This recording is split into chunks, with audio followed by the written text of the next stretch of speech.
Hi, I'm Rachel, and I'm here to do the Vacation Book Tag. The Vacation Book Tag was started by Steve Donahue, and I was tagged by Sean the Book Maniac, so I'll leave their two links down below. I'm filming this for Tag Tuesday, which means that I'm actually filming this on Monday night.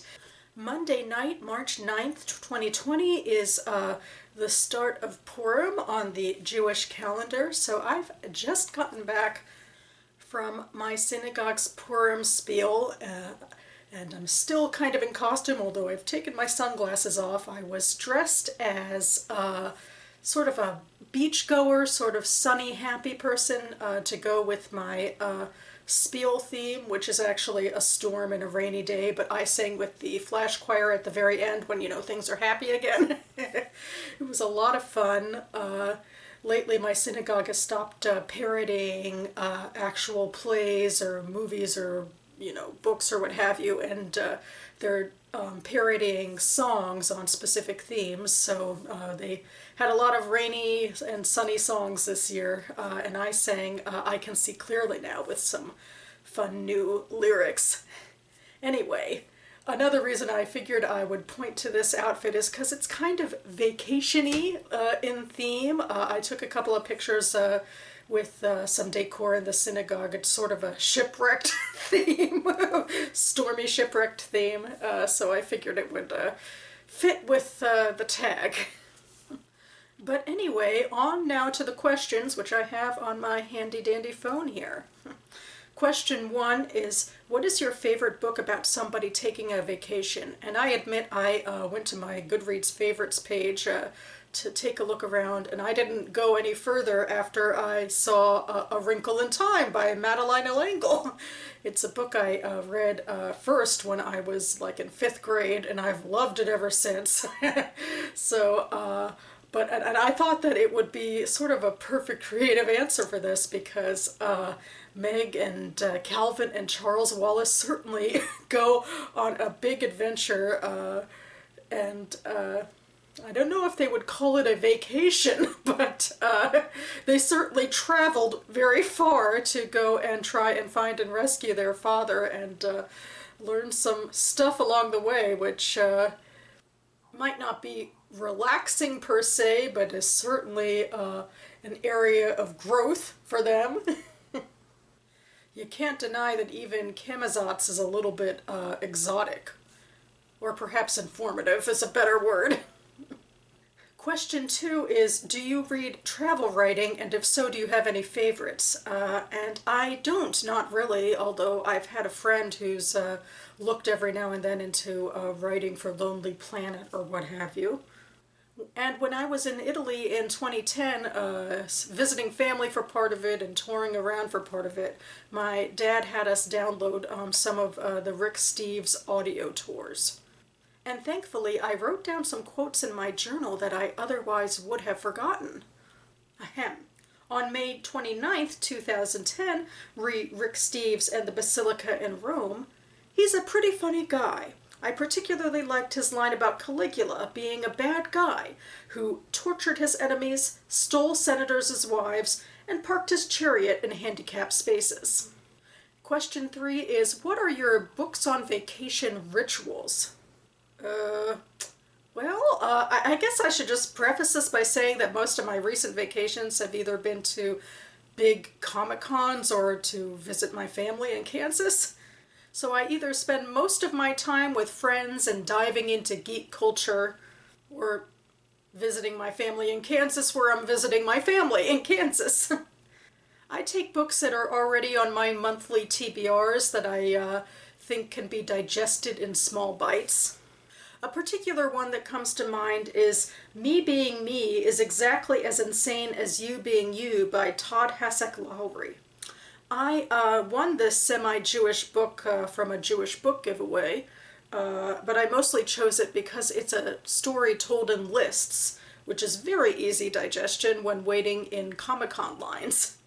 Question 4 is, what is your favorite book that you found or read first while on vacation? I'm not sure I have a huge answer for this. I was reading some of Edith Wharton's novels when I was in Italy the first time in 2001 for a senior project for high school, and I particularly chose Wharton because the cat at my soon-to-be alma mater was named after her. I admit that was my reason. I also looked back at my old Israel journal entries from my first trip there back in 2003, and I saw a few references to As a Driven Leaf by Milton Steinberg.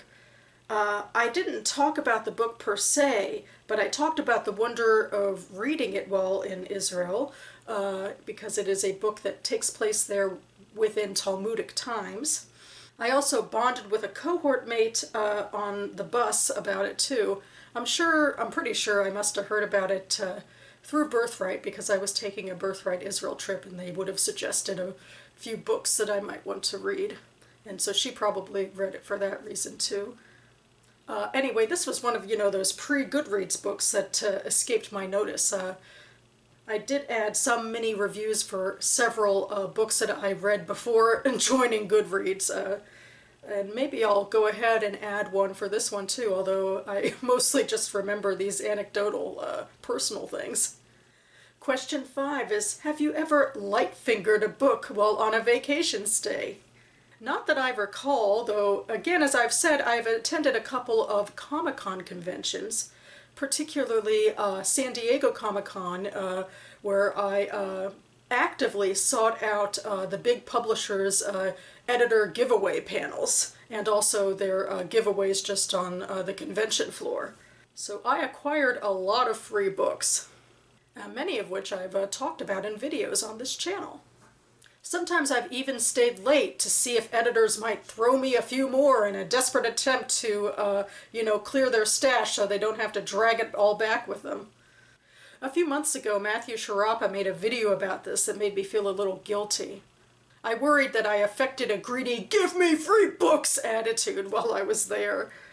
Seriously, I'm kind of baffled about it, especially at the last trip I took, how many free books I absolutely snatched up. I got into a bit of a zone. Just hope I hopefully help the editors lighten their bags. Question 6 is, what are some of your favorite books set in exotic locales? And because I'm going to Israel, hopefully, in June, I figured I'd choose a couple of books that are set there, maybe ones that I haven't talked about as much on this channel. So the first one I have is Drawing in the Dust by Zoe Klein, about biblical scholarship and archaeology, but from a more enlightened perspective. Next is Wherever You Go by Joan Ligand, about three peoples whose paths cross due to a Jewish extremist attack in Jerusalem. Then I have Safekeeping by Jessamine Hope, about a handful of people on an Israeli kibbutz, mostly looking for redemption. And I'm also very much a fan of After Abel and Other Stories by Michal Lemberger, which dramatizes the lives of some biblical women. Maybe, but not always set in what is now modern-day Israel, but, Question 7 is, do you think the coronavirus will kill us all? I guess I'm assuming that many of us won't be in fatal danger, although we will be exposed. Maybe. One significant way governments and organizations are trying to downsize this possibility is restricting most travel, and as of today, Israel announced a mandatory quarantine for anyone visiting the country that would last for 14 days. And this has been on my mind for a while because something like this would basically cancel my trip. I've been planning for several months to take an Israel trip, my second Israel trip, along with my synagogue. It's a very packed to the gills itinerary, a lot of spiritual resonance to it.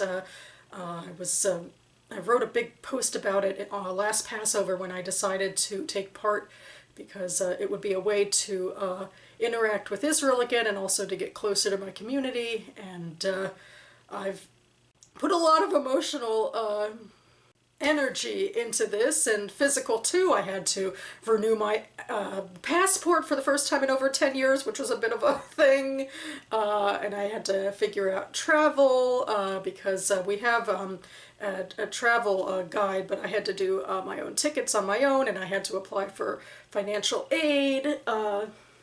And we just had our first meeting about it last week, in fact, when our travel agency unveiled a policy about the coronavirus, which I think right now pretty much is we're going ahead, but I'm almost positive that the trip will be canceled if they still have this policy in place in June, which who knows. All I know for now is that just a couple days ago they extended the time frame when we can have to pay our final part of the invoice to the company. So there's that. Everything is very much up in the air right now. So that's what's on my mind, and feeling a sense of shame about the whole thing, that I'm sad that I might have to let it go, even though I respect and understand there is a bigger issue at play here. We'll just have to see how it goes. Question 8 is, what is the last book you read while on vacation? And I believe that would be I'm Supposed to Protect You from All This by Nadja Spiegelman while at the 2018 San Diego Comic-Con. I read it for my book club and I really enjoyed it. Out of all the memoirs I've read, I think this one is the most honest about the fallibility of memory. Also, it's Art Spiegelman's daughter, kind of continuing his tradition of writing memoirs about her parents, like he did about his father and his experiences in the Holocaust. But Nadja shifts the familial perspective to her mother and more recent history. It was an interesting continuation. And finally, question 9 is to tag people, and since I've been officially tagged, I feel like I have to do this. I'm going local. I'm tagging Hannah from Hannah's Books, even though Sean already tagged her. And I'm tagging Will from Earnestly Eston, who doesn't do tags, but who said I have to be smart about this. It's rather difficult to choose people when I'm on the Tatooine side of BookTube, but I guess I can resort also to the, if you're watching this and you want to do this tag, you're tagged. So that about covers it for me now. I'll leave links to bookish information and other information I talked about down below. I should be back in a couple of days because I also have more tags I might want to get to, specifically a monthly commitment I have to the Author's Answer series, so stay tuned. In the meantime, whether you're staying put or traveling, stay safe out there, folks. Wash your hands. Try not to touch your face too much. That's my thing. And if you're celebrating Purim, Chag Sameach. Thanks so much for watching, everyone, and I'll see you next time.